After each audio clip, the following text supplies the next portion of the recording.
Click Stuff is brought to you by Lucky Dice Cafe out of Huntsville, Alabama. Check them out at luckydicecafe.com.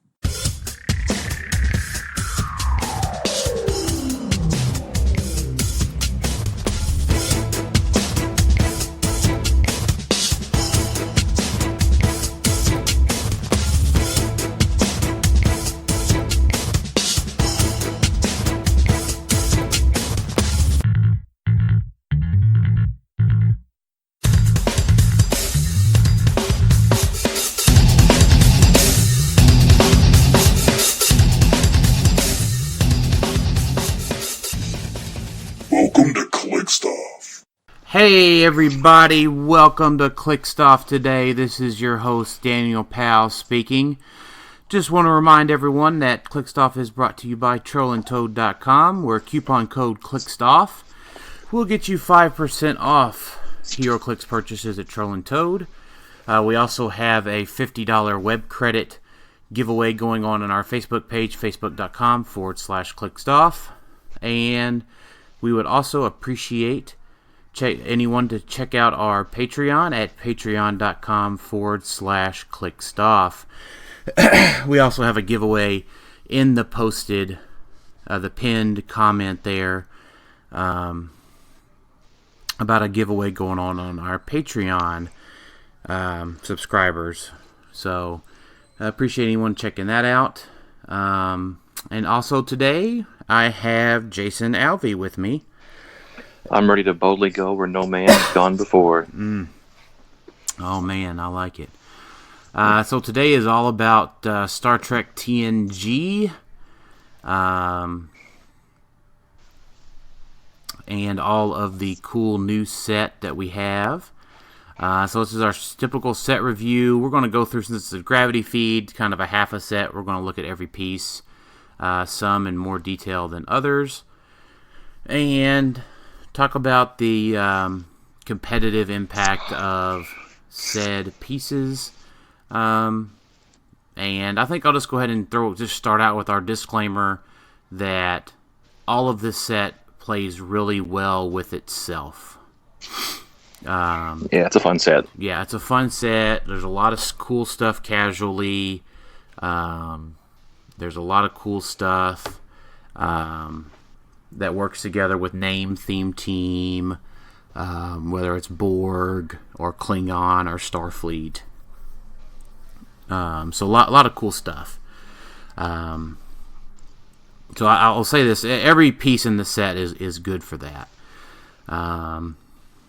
Kind of a limited set, it seems. They've already sold out of their first run. Hopefully, there's another run of it coming.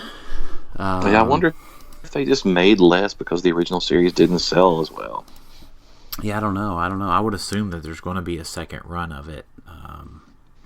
Yeah, I kind of missed the boat on this. I'm hoping I can find. Well, there's plenty of singles out there, but I still just want to open packs. Yeah, we did. I did post an unboxing of my two individual gravity feeds on our YouTube channel. So if y'all want to check that out, I had some pretty good pulls. So I'm looking forward to playing some of this set, I think. So what do you say we just hop right in, Jason? Yeah, let's go for it. All right. So Klingon crew 001 Klingon crewmen and Borg drone. I think that they are fantastic generics. Yeah, I like a 30-point charged blades piece. Right. Nothing wrong with that. Yeah. But unfortunately, they're 3 clicks for 30 points, and they don't add a lot competitively, I don't think. And warrior keyword is not something people are playing, and neither is Klingon. So right. I mean, at least on the Borg drone, robot will at least show up in your filter for that keyword if you want to play with Isaac or something like that. So yeah, we don't really have a lot of close combat robots though, and this thing has power. Yeah. It's got in cap and a 4 range. So it's just, I don't know. The first two in the set are a little lacking, I think. Yeah. So we come to our first Prime in the set, the 002B Prime Hugh, with the Borg, Starfleet, and robot keywords. His first trait is, or his only trait is, friendly characters that are adjacent or have the Starfleet keyword modify defense +1 when attacked by a character with the Borg keyword. Second is friendly characters that are adjacent or have the Borg keyword modify defense +1 when attacked by a character with the Starfleet keyword. I mean, so it's great within this set again, but not a lot of. It's a good thematic piece. Right. So nothing competitive there. And he's got free choose range combat expert or enhancement, and Hugh can use the chosen power until his next turn. I was thinking that if I'm going to play a Prime that's something similar to that, I probably just want to play Kirk DePaul Manhunter. Oh, from the Harley Quinn set? Yeah. Because he's got close combat expert combat reflexes or range combat expert and energy shield deflection for 20 more points. Now, again, it's not themed, but he's just way more offensive than I think Prime Hugh is for taking up your Prime slot. Yeah. 003 Captain John. Go ahead. I said the Borg kind of have a cool team ability, but the problem is their dials are just too short to make much use of it. Right. When an adjacent friendly character is KO'd after resolutions, you may roll a d6. If you do heal this character, -2, minimum 1. Yeah, I mean, you can KO Pogs and stuff. So there is some sort of use there. And especially whenever we get to the Borg Queen lady, that's relevant. But they got to be KO'd adjacent. So typically, if somebody's KOing something that close to you, you might be in danger. And what's funny is that like Prime Hugh here, right? Like if he's on his last click and you want to regen him next turn, the Borg team ability could. I mean, it's optional at least, but if you roll the Borg team ability, it could get you off that regen. If you're not careful on how you apply it, at least. True. At least it's not a must. So, I can't stop yawning today. My apologies. Then, so 003, we get the first of the bridge crew, Captain Jean-Luc Picard, Starfleet politician, 6 range, 50 points, with 5 clicks of health. Special trait, when Jean-Luc Picard is attacked by an opposing character with tiny, modified defense, -1. I thought it was +1 when I first read it earlier today.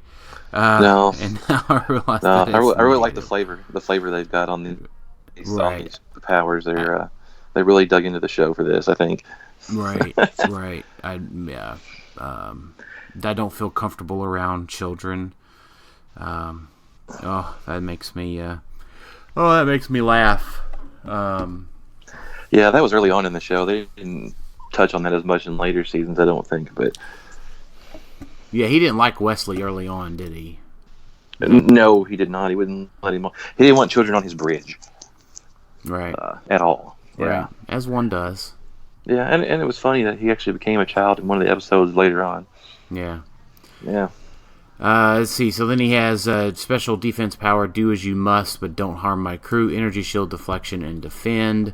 No reducers. Then he has Captain of the USS Enterprise leadership. When Captain Jean-Luc Picard uses it and the result is a 6, you may instead and remove an action from all friendly characters with the Starfleet keyword within 6 squares, including himself. So again, thematic play. So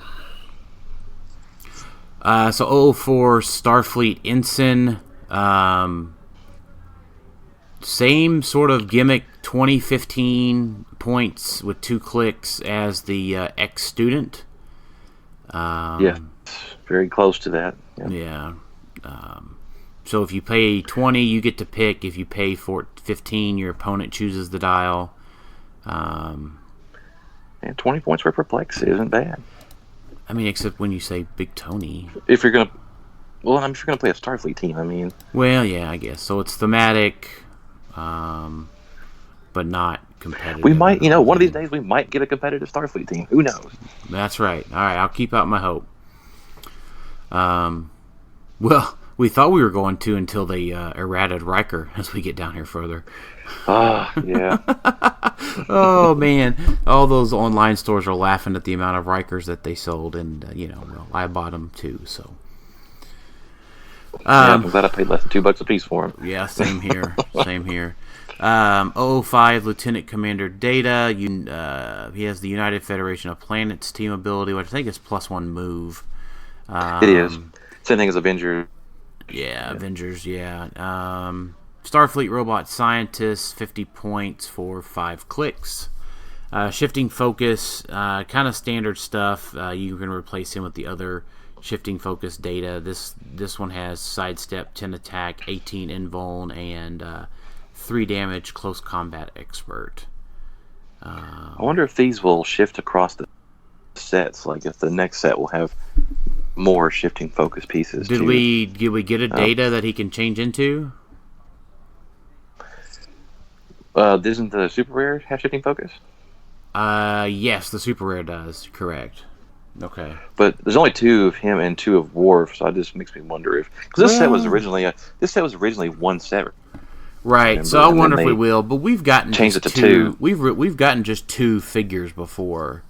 No, you're right, but just being that it was originally 1 set makes me wonder. Yeah, we can hold hope.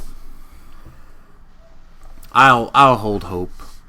I'm always down for more Shifting Focus stuff. Oh yeah. So, yeah, I mean, just nothing's really standing out to me, competitive wise yet, and it's kind of disappointing. No, most of the stuff has got low damage and not a lot of move and attack either. Right. I mean, I get it. I mean, they're just technically humans, right? Like, even Lieutenant Worf is just like a super strong human, essentially. And Data is just a robot. I mean, it's not like we're talking about Superman here, basically. Well, true. Data was pretty strong. Yeah, Data was definitely strong. But so... Did one of these Worfs have a bat left in the sculpt? I don't remember. I opened them up. I think he does. I know one of them does. I think I'm pretty sure he does. I think it's this one. But definitely there's another Klingon. One of the Klingon gals has it in her hand, I think. Further down. Okay. Yeah, I mean, so no, 06 is Lieutenant Worf. He's got 6 clicks of health for 60 points. And his special power that says Empower adjacent friendly characters, modify defense +1 against range attacks. So, yeah, nothing too spectacular there. I do kind of like Beverly Crusher.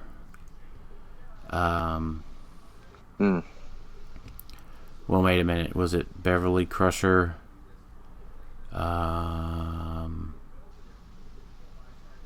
No, I'm not thinking of Beverly Crusher. Maybe it's a Beverly Crusher that's an uncommon or rare or something.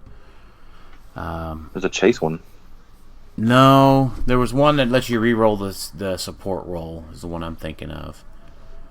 So that was not this one. This one, choose an adjacent opposing character with the Borg or robot keyword. Deal that character 1 pin damage, and that character loses the robot and Borg keywords for the rest of the game. Heal any being in need, regardless of the Prime Directive support. And then free if Beverly Crusher is adjacent to 1 opposing character. Heal all adjacent characters 1 click. Opposing characters healed this way can't attack Beverly Crusher until your next turn. I guess you can just carry her up there and kill those Tri-Sentinels just for free. Right. So you're going to go up there with 30 points and kill and KO 30 points, and then she's going to die.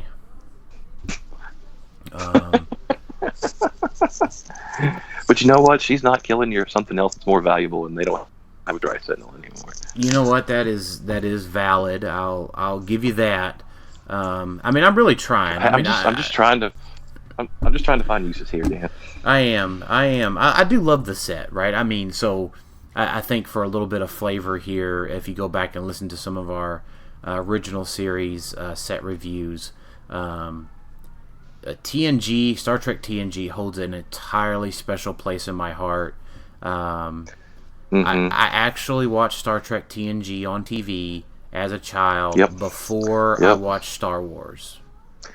Now, well, I can't say that, but me and my dad did watch this when I was growing up. Yeah. So, I mean, to be fair, if you asked me like Star Wars or Star Trek, I am totally 100% Star Trek TNG. Not that I don't like Star Wars or anything, but as far as the universe goes, I am definitely Star Trek all the way. So, I mean, I love these characters. I love the show. There's like 180 episodes in TNG or something. It's like 7. There's 7 seasons, and somewhere around 20-something episodes a season. Right. And they're all like a solid 48 minutes. I've been watching it on Netflix just about every night here lately. Well, I'm trying to again just going through it. Yeah, I'm trying to get Sam to watch it with me, but it's not been a go thing. So, this may be my favorite television show of all time. Yeah, I love it. Oh yeah. So I mean, I wish that some of these clicks were a little bit more competitive, but I'll certainly play them all together. So 008 Counselor Deanna Troi or Counselor Troi, she didn't get the what was her race? Betazoid. Yeah, she's half Betazoid. Yeah, they didn't get a Betazoid keyword. No, but they did put a couple clicks of mind control on her though. Yeah, that was at the end. Late in her dial. Yeah, because I guess she kind of figured out she could do that later in the series. Yeah, I mean, just a great defend piece with Prob. Again, thematic, probably not competitive. I think she's about the only Starfleet case with Prob top dial. Yeah. I think so.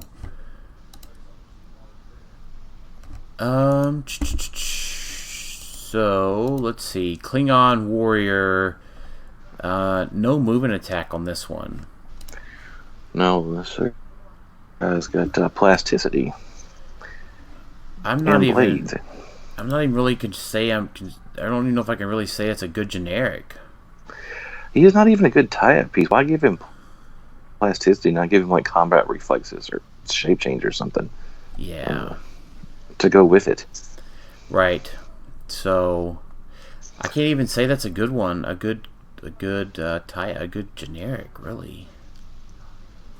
0010. Now again, Gowron. Yeah. So I mispronounced things on the unboxing yesterday. So I will go ahead and say that I am not a Star Trek pronunciation expert. So please forgive me in advance. You don't ask me to speak Klingon, but yeah. Right. So first character with running shot so far. 100 points with 6 range, 6 clicks of health with Mastermind top dial. Your blood will paint the way to the future once per turn when a friendly character that is adjacent or has a Klingon keyword. After resolutions, remove an action token from a friendly character that's adjacent or has the Klingon keyword. Special damage, power, leadership. When Gowron uses it, choosing a friendly character as adjacent or has the Klingon keyword, that character has autonomous this turn.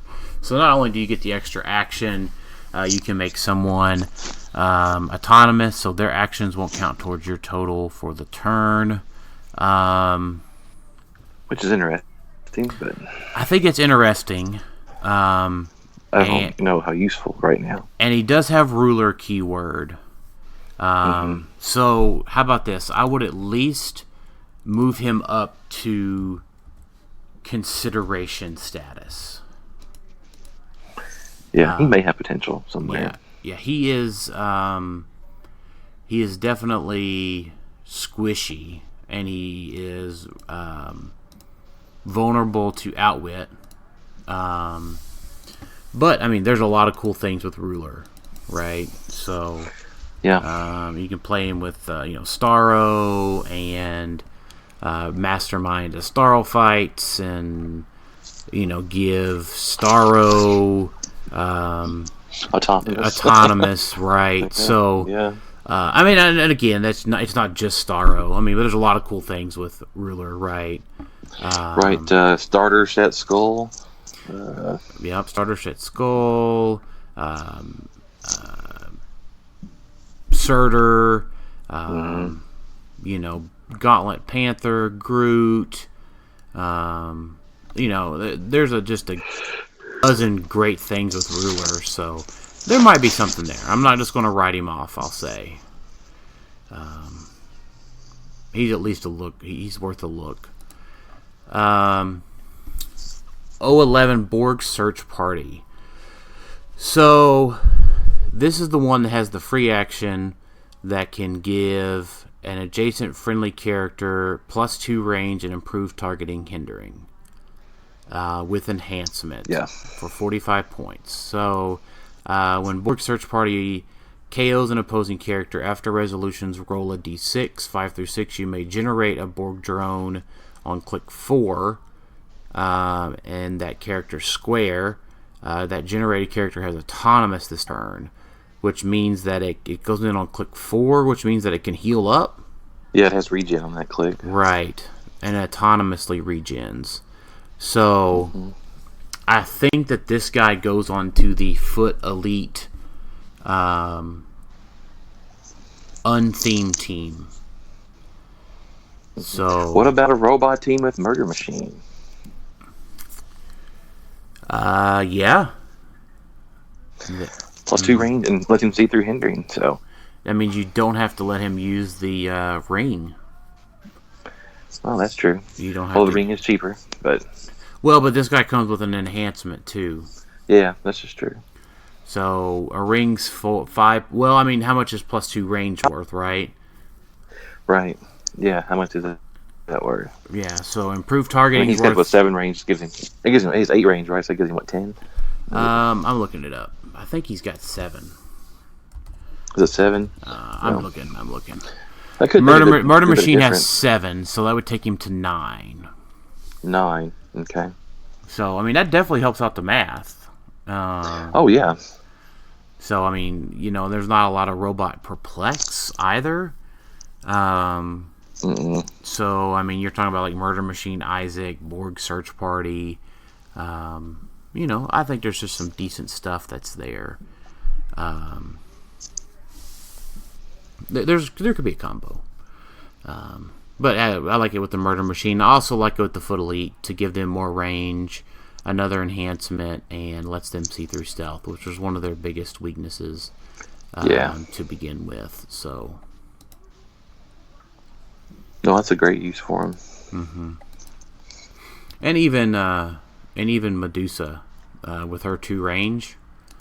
Yeah. Or the hairs.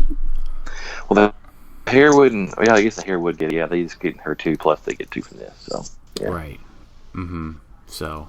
Or one of them does, I guess. Anyway. One of them, yeah. Yeah. So, I mean, there's unthemed Foot Elite Medusa teams. I mean, that's a thing. So, I can dig it.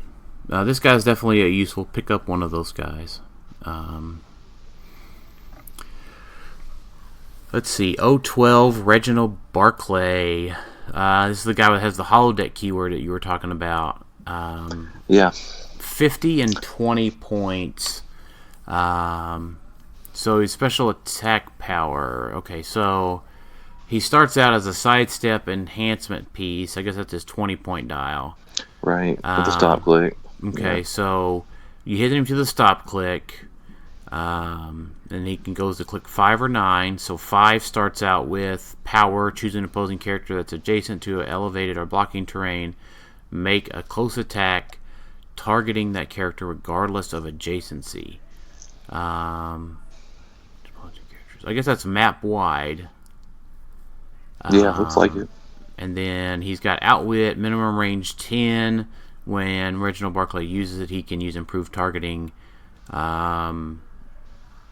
hindering, and elevated and blocking. So turns into a big outwit piece. Or he has plasticity blade super senses. Yeah. So, man, I think that this guy falls into kind of the Shazam problem.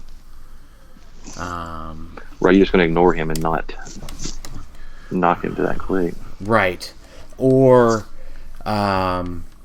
you can go past elevate. You knock him off of elevation, so he goes past it. Mm-hmm.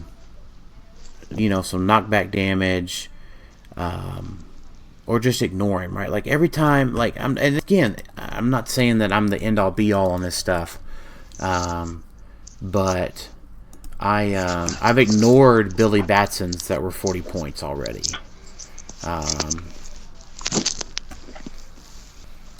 So, I think that you can play around it. It's not a guarantee, but you can do some work.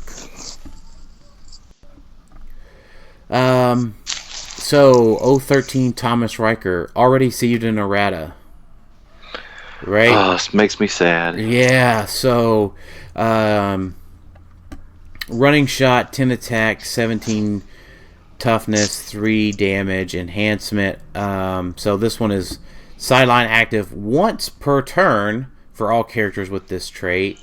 When a friendly character with the name Commander William T. Riker is placed with telekinesis after resolutions, place this Thomas Riker from your sideline adjacent to that character on click 1, 2, or 3.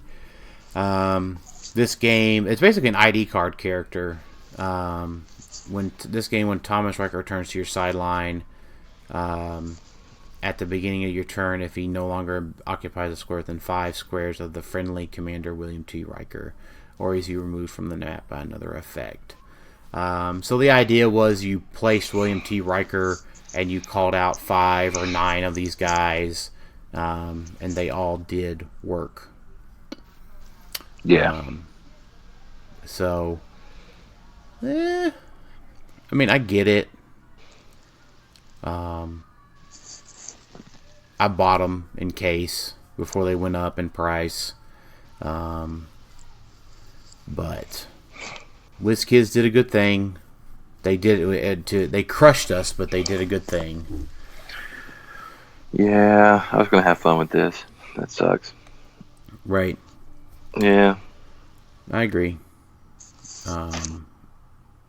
And he was going to be good on soldier builds. I think William T. Riker has soldier too. So yeah.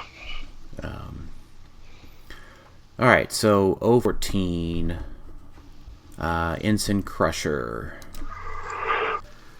So Ensign Crusher, another split dial 50 25 point piece. So at 25 points, he's basically perplex piece with once per turn when a friendly character is adjacent or has a Starfleet keyword, rolls for leadership, shape change, or super senses, or impervious. Leadership, shape change, super senses, or impervious. They may re-roll that roll. So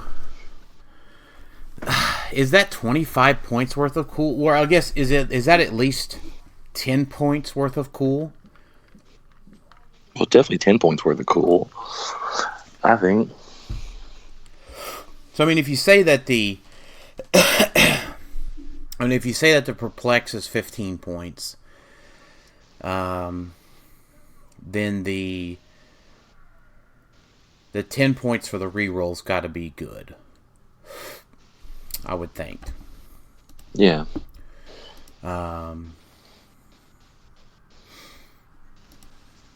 And so then at 50, he gets double stop clicks, stop willpower.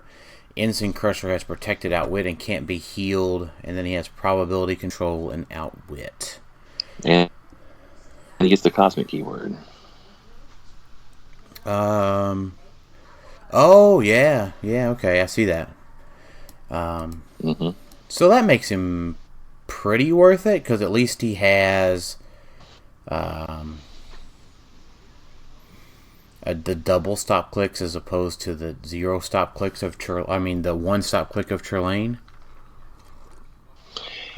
Well, true. But 50 points gets you like a trader with an object. Yeah, but Ensign Crusher can call out 50-point IDs. Well, that's true. But we're gonna have all those good 40-point IDs. I know it's tough, right? I mean, it's like there's too much good stuff. I think Ensign Crusher. I think Ensign Crusher. He's not bad. Yeah, I think he could be fine at 50. I mean, again, I think he could always be better. I mean, anything can be better. Like, why couldn't he just have sidestep? Right. Instead of phasing with a 12 move. Well, I'm talking about a top dial on his 25-point dial. Well, yeah, that would have been good. I mean, because repositioning this guy just becomes a pain. And I just hate having to do that. It just throws off your actioning, right? If he gets out of position at all. If he had more range, would have been nice too. Oh, he's got 0 of it. Yeah. He doesn't even get range on his stop clicks. Yeah, I know, which is my problem. Yeah. He's all that big movement, but yeah. Right. And I think that he's maybe just not as big of a threat as this Reginald Barclay guy is on his by hitting him to his stop. Because Reginald Barclay can be healed above his stop click, and Ensign Crusher can't. I hate that they can't. I mean, I get it. I'm glad WizKids realizes that, hitting somebody to a stop and then healing them above it is not good. Like it's not, healthy or whatever. But they've picked and chose where you can do that and where you can't. Right. So yeah. I mean, I get it. So it's fine with me, but Wesley Crusher probably would be better if you could heal him up above his stop click. So, but I mean, he's worth the consideration at 50. I mean, he at least enters the fray, I think. Like, I wouldn't be sad if I just saw him on a 50-point team as a 50-point call-in battery. Yeah. Like. Yeah, he has the perplex to start out with him. So I mean, he has perplex. He's got the reroll. I mean, there's a lot of things that like to reroll their super senses, right? Like right. Unseen, Uni, Star Fox. True. The elders. Or shape change. The elders. Yeah. The elders that go to impervious. I guess just collector, but he likes to reroll that. So. Yeah, I mean, I get it. It's not perfect, but I think he's probably the first truly competitive piece that we've seen in the set. All right, 015 Lieutenant Worf. He's the other half of the shifting focus, and he comes with enhancement and modified defense +1 against range attacks. How does Worf get phasing? I don't remember that in the show. I don't either. I'm not sure where they're getting that from. Yeah, I'd have to look at the flavor text on the card.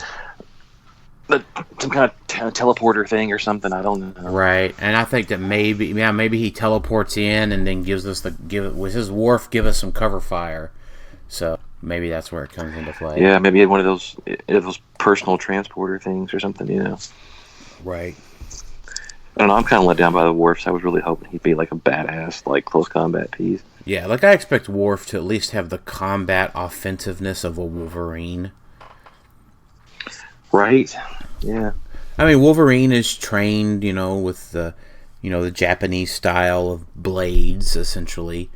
So, I mean, I would expect, and Worf is kind of like that same way. That I kind of equate the Klingon warrior to that level of training, I guess.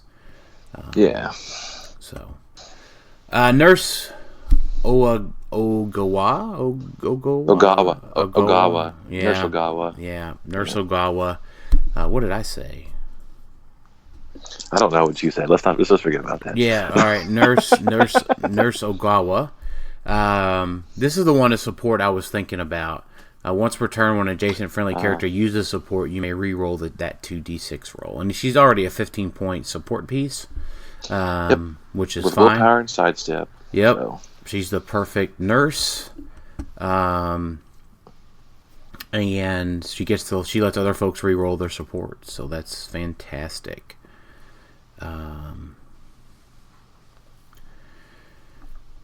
So next up we have Commander Shelby.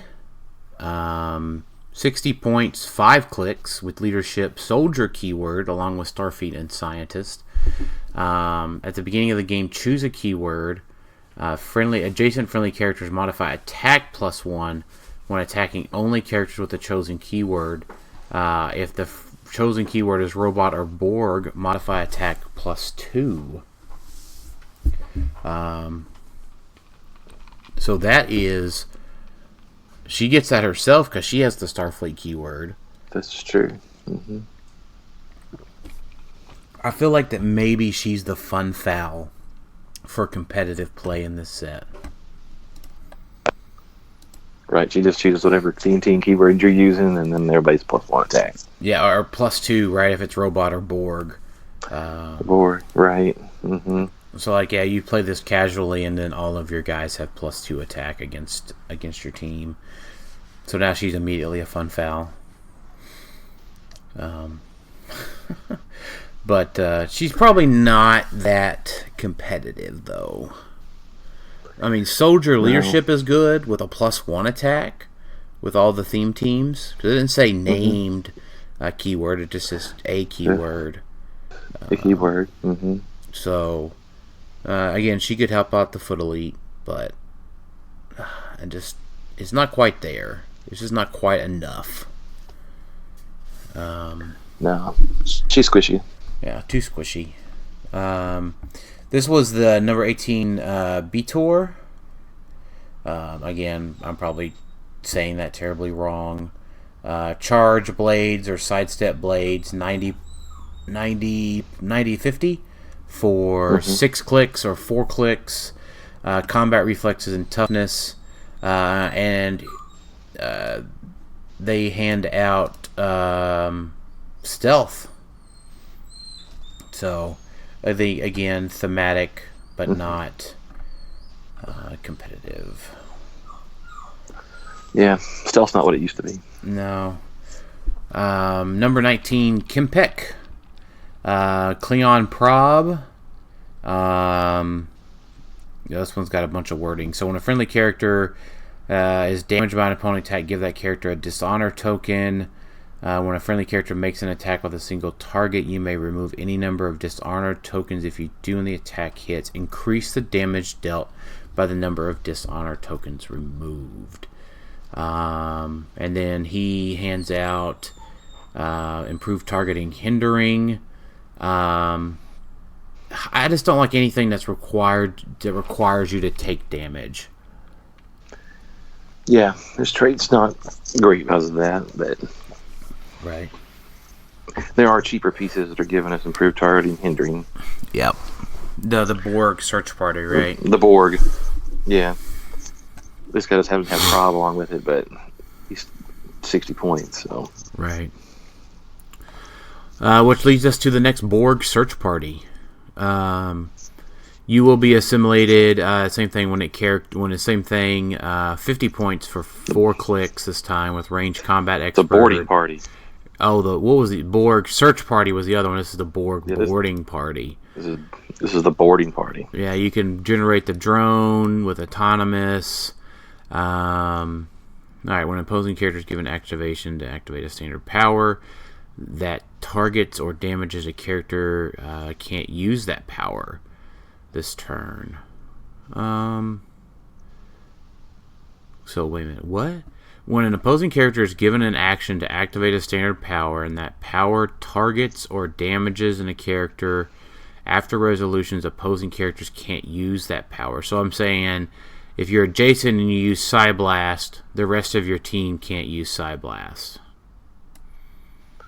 Yeah, if you use it once against one of them, they can't. Nobody else can use that for the rest of the turn. Right. On the opposing team. And then we got the phasing teleport of 2, but only to carry characters with the board keyword. It feels like that if I get to use Psyblast once per turn, that's probably enough. Right. Or they could use Perplex against you, and then nobody else can use Perplex that turn on their team. Right. Or Outwit. But it feels like if I get to use any of those things once, that I'm okay. Yeah, no, it's a no. Yeah, I mean, if you perplex, you have to perplex the Borg once. Yeah, you have to perplex down somebody adjacent to the Borg or the Borg guy.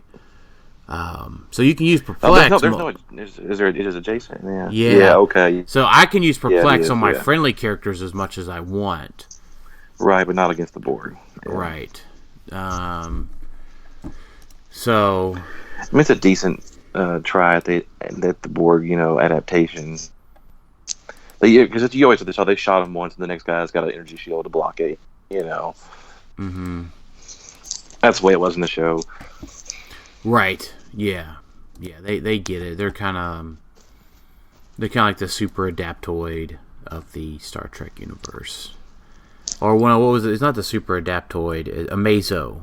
I guess super adaptoid does the same thing. That's the Marvel version. Yeah. So. And this guy is the Borg taxi. Yep. So only carries 2. Yeah, I dig it. I mean, he's thematic. I think he's just not as much of a regular team player as the search party is.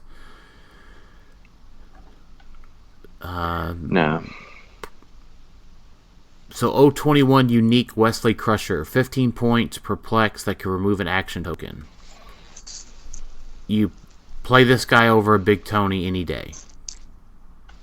Yeah, play him on your Vulture team. Yep.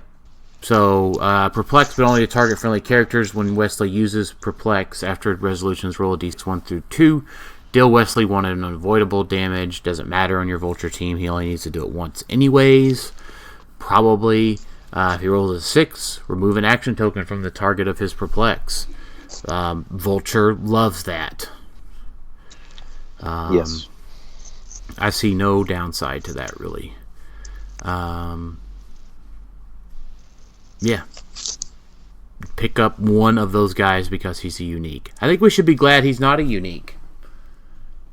Could you imagine just playing that all? That he's a unique? Yeah. Oh, yeah. Yeah, that'd be pretty gross. Just playing all Wesley Crushers instead of Big Tonys. Yeah, Big Tony wouldn't have a job anymore. Oh, man. The United Federation of Planets putting gangster scum out of business. That's right. Oh, man. So, yeah. I mean, it's worth it to put on the Vulture team, for sure. Definitely. So, pick up that guy. Easy as pie to me to use that guy. 022 Commander William T. Riker. So this is the guy that you were going to be placing, correct? To yes, at least one of them. There's a cheaper one too, right, in the starter set. I think so. Right. Okay, tell me what you want to watch. Oh man, Oh my man, Alexa just kicked on there for some reason. oh, your your security agent's been watching you tonight. So let's see. So when a friendly character without a promise token that's adjacent or has the Starfleet keyword would be KO'd, you may instead turn them to the last non-KO click and give them a promise token. If you do, after resolutions, deal Commander William T. Riker 2 unavoidable character, and if that is 50 points or less, deal him 1 unavoidable. So I mean that has some potential. Right, that could save your retaliators, I suppose. Yeah, it could save your retaliator. So now, what is? I mean, I don't know. There's just a lot of things that you can do to get around that, I guess. Flurry and that sort of thing. But if you deal him the 2 unavoidable damage at 100, that knocks him onto super senses. It takes him off that sweet 20 defense. Very true. And so he does have. You go ahead. If it's a retail, though, you're just giving him 1 click, and then Correct. Yeah. you still got that nice 20. Mm-hmm. Yeah, I mean, the problem is that at 100 with Cosmic, it's like, is this guy better than Kobik? No, probably not without all those Thomas Rikers to come in. Yeah, right. I think that's the problem, right? Yeah, if he still had that army of Thomas Rikers, then it would not be a different story. Right, because Collector could TK out William T. Riker, and you call out an army of Thomas Rikers, and they go to town. Yeah, I think that may have just made this guy kind of unplayable. I think. Yeah, maybe. I mean, probably. I mean, it's not as playable as the Wesley from before we looked at. No.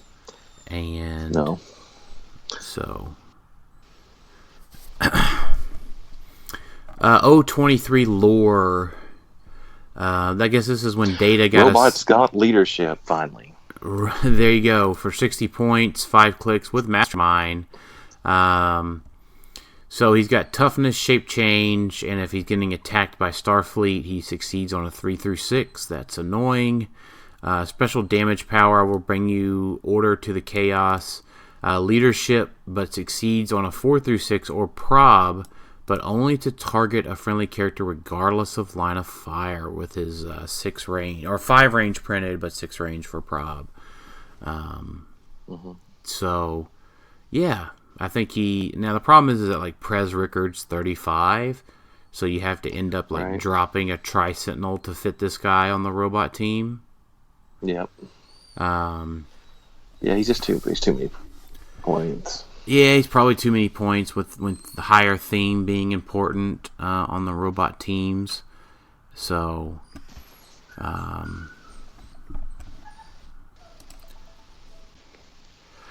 right. But no, I mean he's just too many points. But I think he could. I think he could be usable. Yeah, especially with Mastermind, right? So you can Mastermind that stuff to Pogs. Yeah, you can make those Pogs from Isaac and just Mastermind to him, right? Yeah, exactly. Or Mastermind to Isaac and then pop out all the Pogs. That's true too. So, he could work. Robots are fairly squishy as is, so yeah, it could work. It could work. 024 Tasha Yar.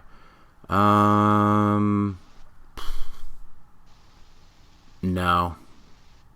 Yeah, she's just she's a fun piece. Fun piece. 25 Ensign Rolaren. Rolaren, okay. Laren, yeah. Oh, she shuts off prob for the opposing team if she goes to it. Yep. That's funny. But that's interesting, yeah.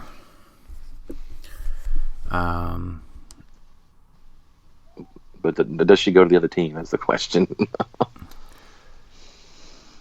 No, you can place her, right? No, I mean you have to kill her, right? She has to die first. She has the same kind of trait as like Alex Wilder. You have to kill her before she goes to the other team. Oh, that's true. Yeah, so I guess you can probably ignore her for the most part. Probably for the most part. I mean, she has close combat expert, and sidestep, but I mean, you can probably play around her for the most part. Yeah, I would think so.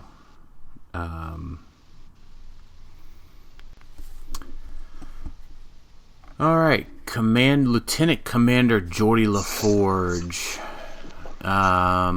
40 points, 5 range, 4 clicks. Phasing, ignores hindering.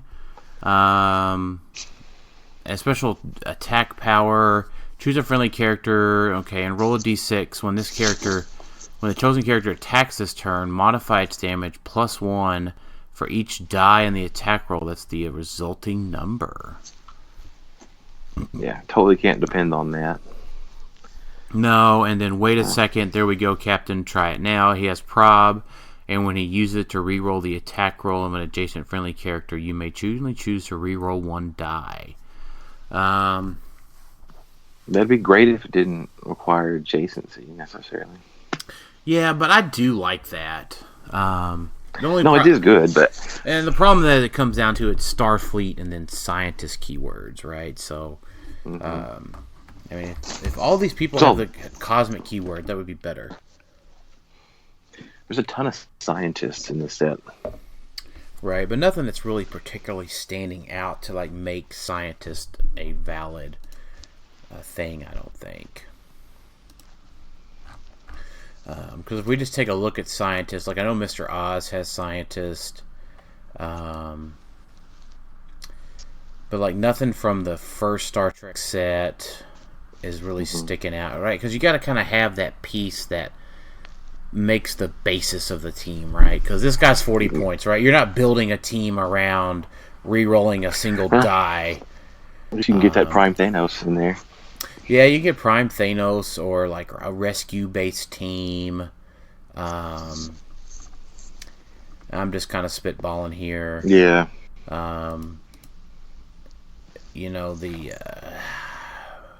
Maybe the super rare Iron Man, because he has scientists as well instead of robot. I mean, you can use him with the Alex Wilder we were just talking about. Yeah. But I really think it comes down to probably that super rare Iron Man that makes the Stark Tower is really your only really good scientist theme that you could start to build the team around. Maybe Mr. Oz at 100. But I mean, there's not really that good solid scientist piece, I don't think. But we might get one at some point though. Yeah. You just don't know. I mean, now someone's yelling at me that you could probably like use Mr. Terrific, Alex Wilder, a bunch of different things together. But you just gotta have that. You just gotta have that solid, like, foundation. Like, you need that big threat. Yes, that whenever your ID cards are all gone, something that can still do something. Yeah, Iron Man can fill that role. Yep, I agree. 027 Lursa, +5 trait for the Dura sisters. We'll see if your force has exactly 1 Betor Lursa. It gives them protected outwit, essentially. And then she's got essentially she hands out mystics.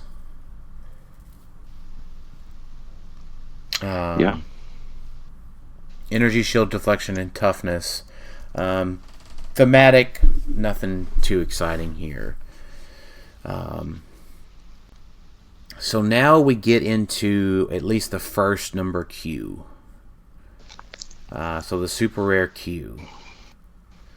And there's a lot to digest with these pieces. Right. So the Q team ability, we decided that the Q team ability is Power Cosmic, right? Did we officially get that? Yes, I haven't even looked at the cards yet, to be honest with you.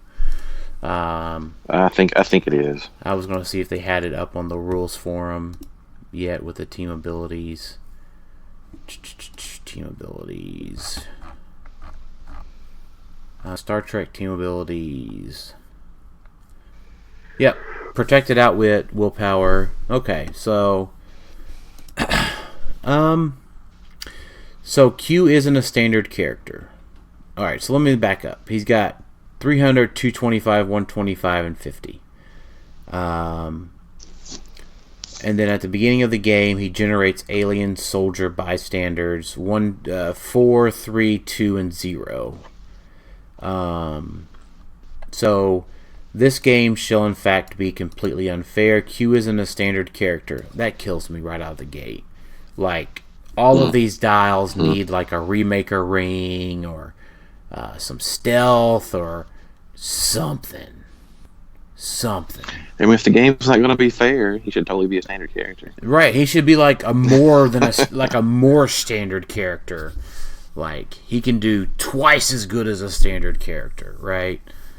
So he can have 2 equips. He can have 2 equips, or right, like he steals your equips for free, or he can free equip instead of power equipping.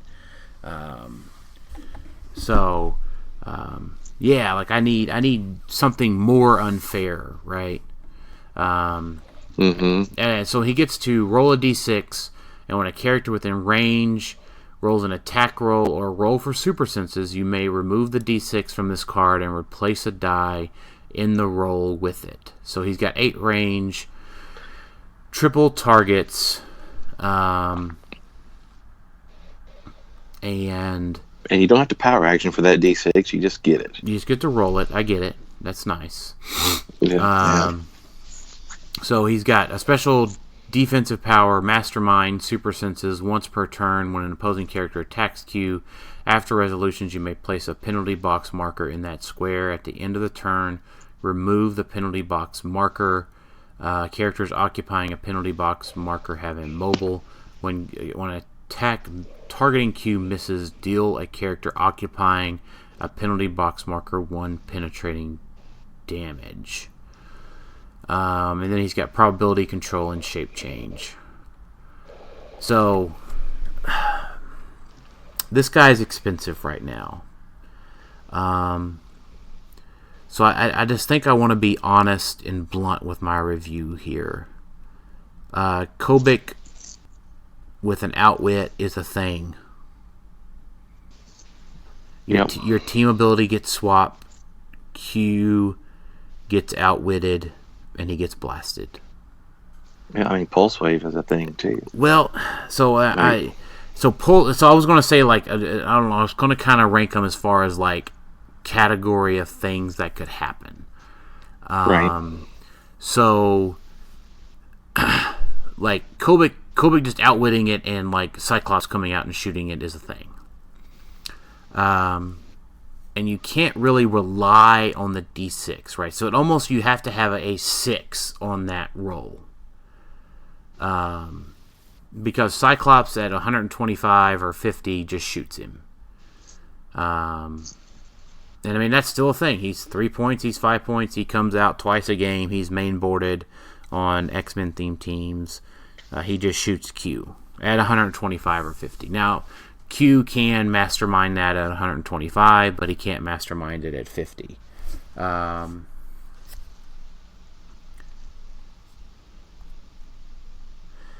So, and then so on top of that, right at 50, he's just 1 click. Yeah. And you know, I'll trade a 5-point storm for 50 points. Storm's being played on the Ultra Chase Thanos team, on some Uni teams. So, I mean, it's definitely a thing. Or you could he's just got a lot of cool things, but the 1 click's what kills me about it. Just the absolute 1 click. And you know what? People say, is poison a thing? Yes. Like, a chamber ID is still a thing. Remaker ring is a thing. I get it. He's cool. I can't wait to play him, but I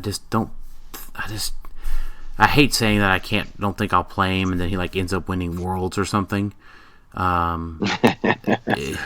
But there's just a lot of things that can slow him down, and like he can't stop a crit hit if somebody's shooting him from outside of 8.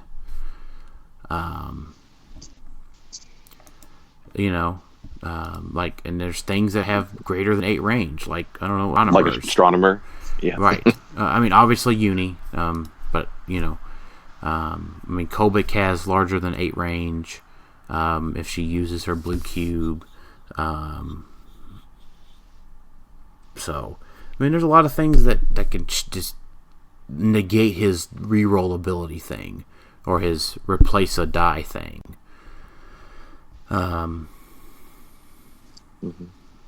So, I mean, they are autonomous. The alien soldiers are autonomous. They're neat.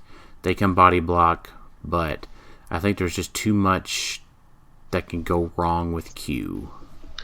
Yeah, if he could hide in the back and do that D6 power, like, didn't have to be at his range, that'd be a lot better. Right. Yeah, absolutely. Stick him in a corner, hide him back there. But right. And if he was a standard character, so maybe he could, do barrier or something like that. I just can't foresee bringing him out. So let's jump ahead to the Prime Q. Real quick, the 029B. Same thing, 30 points for 1 click or 175 up top. So he gets, when Q is attacked, roll a d6. So this is before the attack roll. If the attack is not a critical hit and either die and the attack roll is that resulting number, Q becomes missed. So he's a bit harder to kill, but for 30 points, you get 0 attack, 0 damage. Now, you're going to say, well, unseen, but at least Unseen's a standard character. He can be given a reality gem to do something about it. Yeah, he can call out IDs. Right. Now, the special damage power only being at the 30-point dial is a bit disappointing.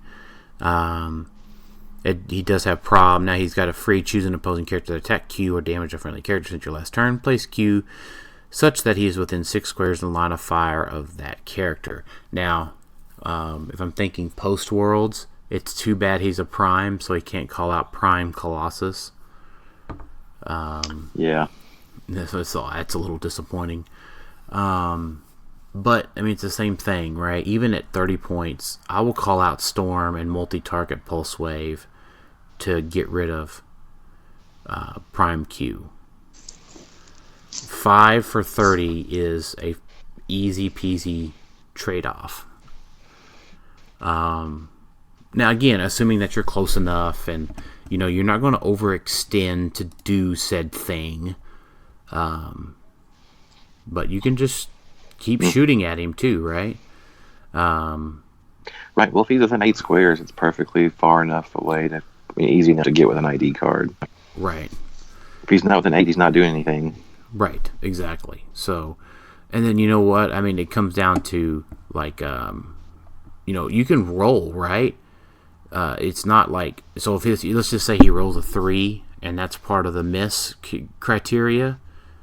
I mean, you can just say, I rolled a 3, let me prob it, because he's just got a 17, and let's see if I don't roll a 3, and we'll see what happens. And just leave it up to a regular senses roll. Now, for 175, he's got 1, 2, 3, 4, 5, 6, 7. 7 clicks. I don't see it. Not for 175. No. Again, if Uni doesn't cost 175. Well, and neither does Cosmic Panther or neither does Ultra Chase Thanos. Yeah. So. I mean, let's just not even forget. Again, Ultra Chase Thanos perplexes him down. he gets outwitted, he gets blasted. Same thing with Kobik. Now, I'm all about wanting to be able to try new things and look new things out, but it also, you just got to take a solid, honest look at what is currently being played, and then say, is it good enough to beat that? So, I mean, he can be kind of offensive at 100 or at 175, but it's tough with no movement attack. There's just too many things to try to augment in this guy to try to get him to be up to snuff.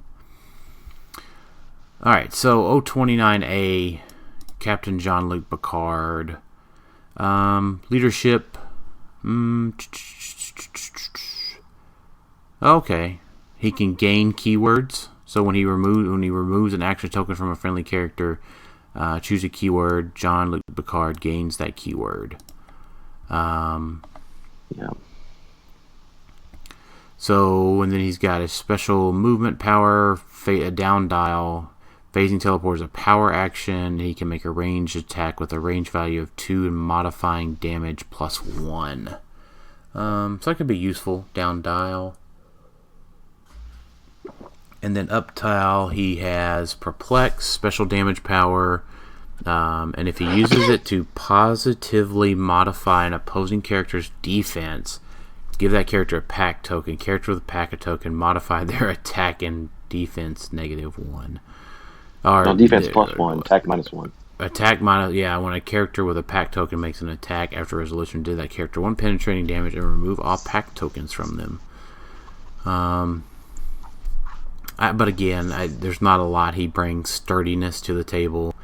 1, 2, 3, 4, 5, 6, 7. I mean, he's an outwit and a one-shot away, pretty much. But I like it. I like the pack token thing. That's neat. Again, that's thematic for him. 030 is unique. Locutus of Borg. Was when Jean-Luc became a Borg. Yep, that's it. And that creepy robot lady got up all on his business. That was in the movie, right? No, he was Locutus, and I think it was the end of season 2. But wasn't the movie didn't it have the creepy Borg lady? Yeah, the Star Trek, the original, or not the original one, but the second Next Generation movie had the Borg Queen. That's where she was introduced, but he was not Locutus. No. In the movie. Gotcha. But she still referred to him as that. Yeah. Yeah, I gotcha. So he gives out friendly characters Steal Energy. If they already have it, they can heal additional click in attacking the Enterprise.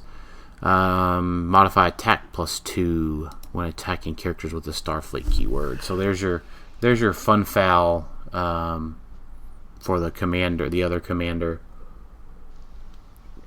So yep. He doesn't do anything that special, does he? Why is he so...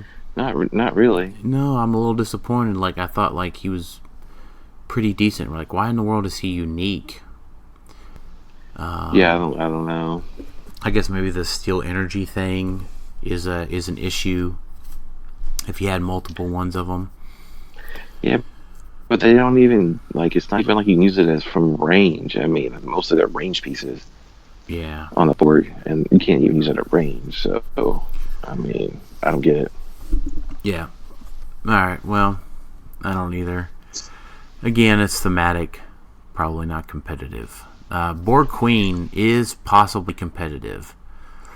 So, a while back we got a errata to a title characters that they must make an attack to heal. They must make an attack to be able to not take the damage from using a plot point.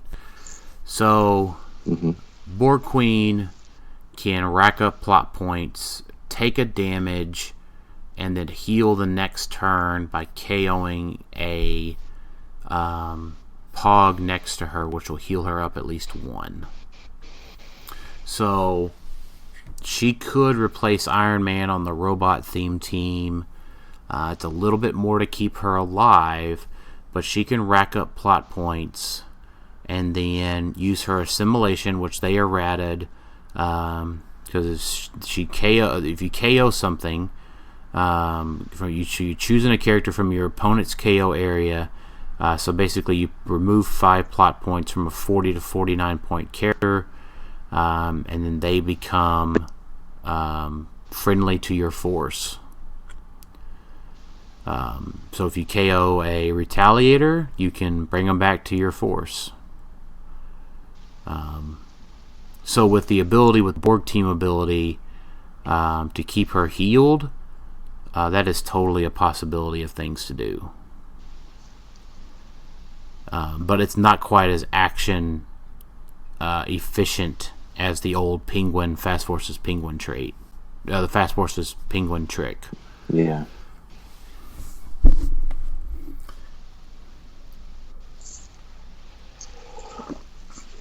But I mean, I like her. She's an interesting piece, though. Yeah, she's interesting. Yeah. She's ruler too. She is ruler. But I think the robot is where you're gonna. Well, I mean, I guess like ruler could be Starfights again. KO Starfights again next to her. They're at least autonomous. Yeah, I don't know, but man, you're like at 200 points there for that trick.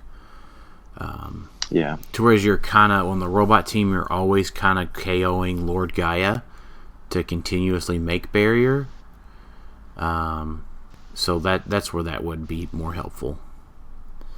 And then I mean she can make your Pogs be able to have attacks that are essentially autonomous if they have move or closer range attacks. I mean she doesn't let them do power actions for autonomous. But I mean if they're in position and they can make attacks, that's going to be useful.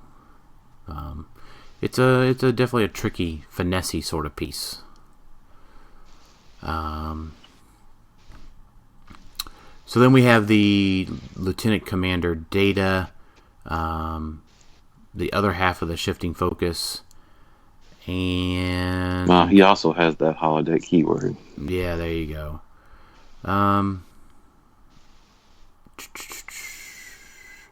So an opposing character within 6 squares would use Outwit, Perplex, or Prob.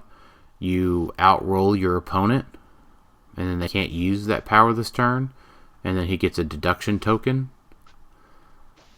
And then he's got a final Prob. When Lieutenant Commander Data uses it, the result can't be further re-rolled. What does he use his deduction tokens for?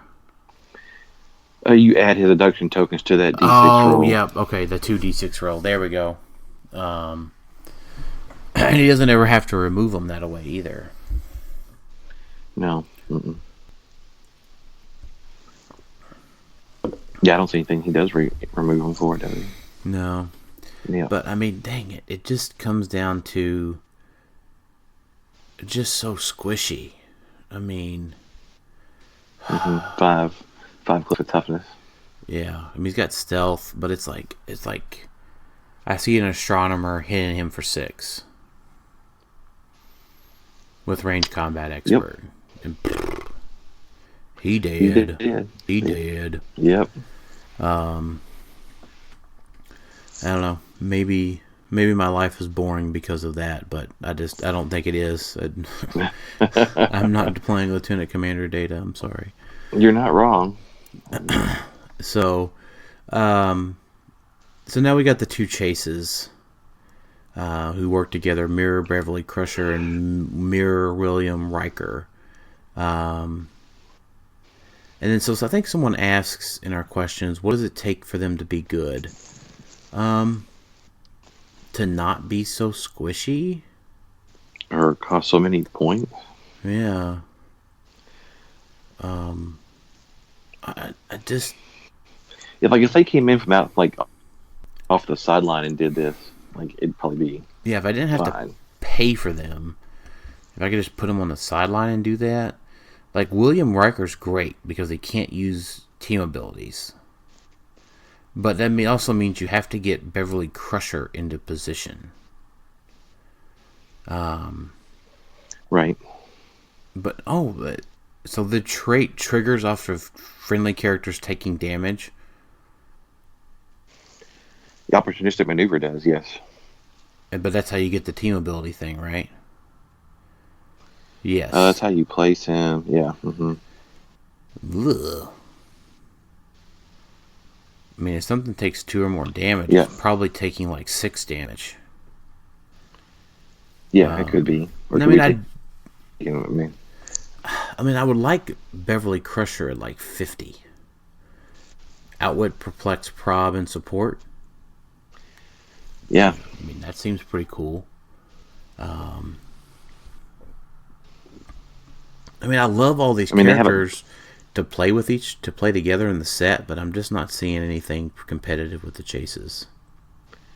No, I can't. I just don't see it. Like, they cost too many points. Yeah. They just do.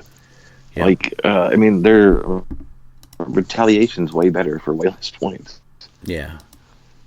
Yeah, I'm with you. Yeah.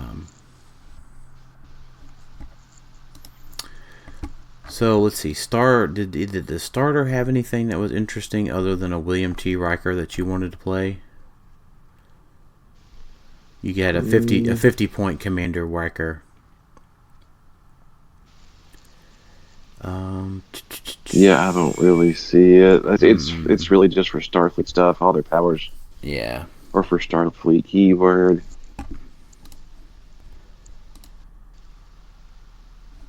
I just see anything that's particularly great. Yeah. Mm-hmm. And they play really great with each other. Yeah. We're gonna have to film a friendly match with all of these guys versus each other. Yeah, that sounds good. So Drew Riker would have been good if it didn't have Starfleet keyword for that his trade. Right. Mm-hmm. Yeah, the negative modification thing. Yeah, it would have been great, but yeah. It'd have been great if William T. Riker was like Nighthawk Prime again. Oh, right. And that would have been like the reason to buy that Fast Forward. Yeah. Yeah, absolutely. So, let's hop into questions real quick to round out our show today. So, what do we say? Our must-buys are what? Wesley? Wesley, yep. The unique Wesley. I think, and the Ensign Crusher is not bad either. Yeah, the Ensign Crusher, and then the Borg Search Party. I mean, and then if you're really feeling lucky with your dice, buy the Qs, I guess. I just can't see paying that much money for them. Yeah. All right. Questions. Drew Warren, which sculpt is your favorite looking one? I haven't seen them all yet. That Worf with the Batleth, I think, I'm good one for that. Yeah. I do like the super rare Q. The super rare. Yeah, that one is cool. Yeah. And then the second part of the question, what would it take for the mirror pieces that swap in and out to be meta? I think we talked about that pretty well. Yeah. Steven Spooner writes in, how meta do you think Prime Q will be? And what ways do you see him being utilized or most? Primary attacker at 175 or support at 30? And what do you think his biggest drawbacks are at either starting line? So I think we covered that one pretty well. Poison at the low dial and Kobik at the big dial. Yeah, I mean, 30 points is where people will play him. Yeah. Marcus Casadante. I'm sorry, Marcus, if I mispronounce your name. Kirk or Picard? Picard. Although I did like seeing Definitely. Kirk in person. Yeah, he was great. Yeah, he was fun to meet in person. Gotta admit. So, but I'm definitely a Picard guy. Make it so. Yep. Christian Bojan, we talked about Borg Queen. Finesse piece. Jay Solomon, do any of the cosmic options in this set change any teams that you would be running? No. Not now. Nope. Negative. Luke Baker, thanks for writing in, Luke. In y'all's opinion, how long before Q Prime breaks into the competitive scene with cosmic theme teams? We answered that one in a follow-up. Will he drop below under 100 anytime soon? Well, he's already below 100 if you look hard enough. But let's just say he's right at 100 right now. I picked up mine for $80 Saturday. I think the problem is that it's a limited print, wanted character, gravity feed. So, probably not anytime soon, unless they do another reprint and more of it gets out onto the market. Brian Poland writes in, is 30-point Q Lobo's new best friend? Sure, if you don't put him within 8 squares. I mean, if you can protect him and get him within 8 squares, I guess would be the way I would put that. Yeah. Why would you not just, you could play Trey Lane, right? Yeah. Mm-hmm. Michael Fitzpatrick, but Brian Poland, the answer to that is that Trey Lane's probably better with Lobo. Has there ever been a character with this many rollouts to just not be hit? Dice on him to cause an attack to miss or succeed. Prob, dice roll to match opposing attack dice, super senses, and then he says bonus play on Wakanda map for an additional super sense roll. I think he wins that question, yeah. Yeah, he certainly does. Oh, for sure. But the fact that Kobik can just outwit his Q butt, it just kills me. Do I think that Kobik itself is fair? No. But, it's there. So, PJ Bolin, why is Q Prime so incredibly overrated? Yeah.